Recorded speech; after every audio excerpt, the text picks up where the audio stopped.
For over 1,000 years, two kingdoms stood at the heart of West Africa. Ile-Ife, the spiritual cradle of the Yoruba, and Benin, the feared empire of warriors and kings. Both created bronze masterpieces so perfect, Europeans once believed they were made by a lost Greek civilization.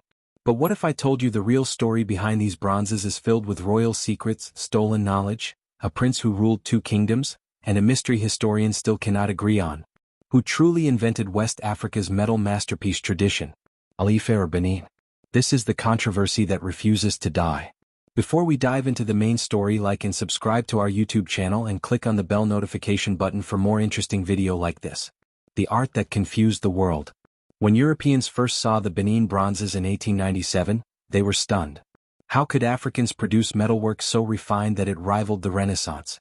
Benin's bronzes displayed perfect symmetry, royal scenes cast in detailed relief, depictions of warriors, queens, spiritual icons, and advanced brass casting technology. They were unlike anything Europe expected from Africa. But then, archaeologists discovered something even more astonishing. Centuries earlier, around the 12th to 14th century, the Yoruba city of Ile-Ife had already created bronze and copper alloy heads so naturalistic that scholars called them the African Mona Lisas. Ife sculptures were anatomically precise, made with advanced lost wax casting, spiritually coated with sacred scarifications, incredibly lifelike, calm and regal. Ife's art represented Ori, the divine inner head, the Yoruba concept that destiny begins within. Some heads appear so realistic that they could pass for modern 3D scans. Yet they were created over 800 years ago. This was not just art. This was technology, metallurgy, science, mathematics, and religion forged into metal. The conclusion became unavoidable.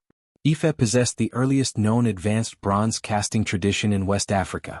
But how then did Benin develop its own world-famous bronze empire? That brings us to the royal connection they rarely teach in schools. Benin oral history states something explosive. A Yoruba prince from Ile-Ife, Oranmian, came to Benin, married a princess, ruled briefly, and fathered a son named Yuka, who became the first king of the new Benin dynasty. This bloodline connection is one of the most important, yet most controversial, in African history. Why?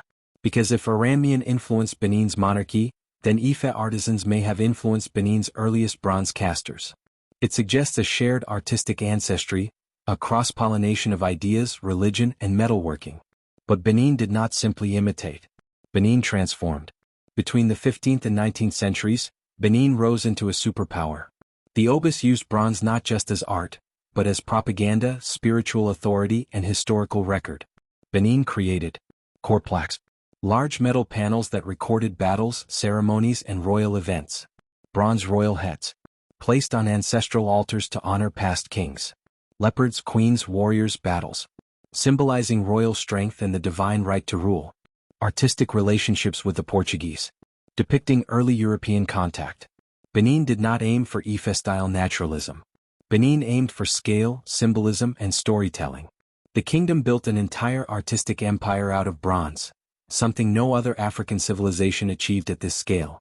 This raises the ultimate question. Who truly created Africa's greatest art? The origin, or the expansion? The spark, or the flame?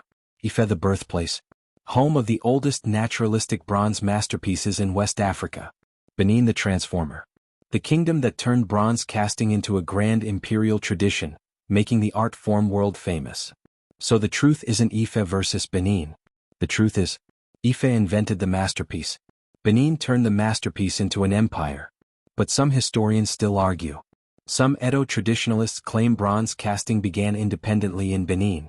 Some Yoruba scholars insist all bronze knowledge flowed from Ife.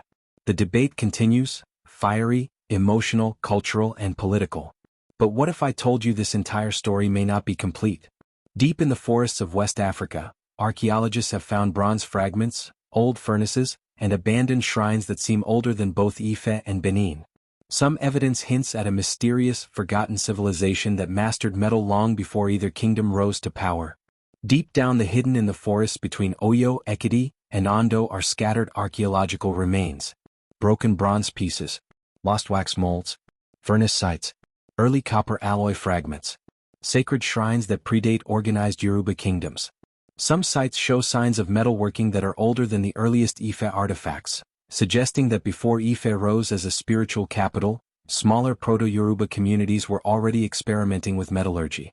These local groups may have formed the foundation that later blossomed into the classical Ife casting tradition.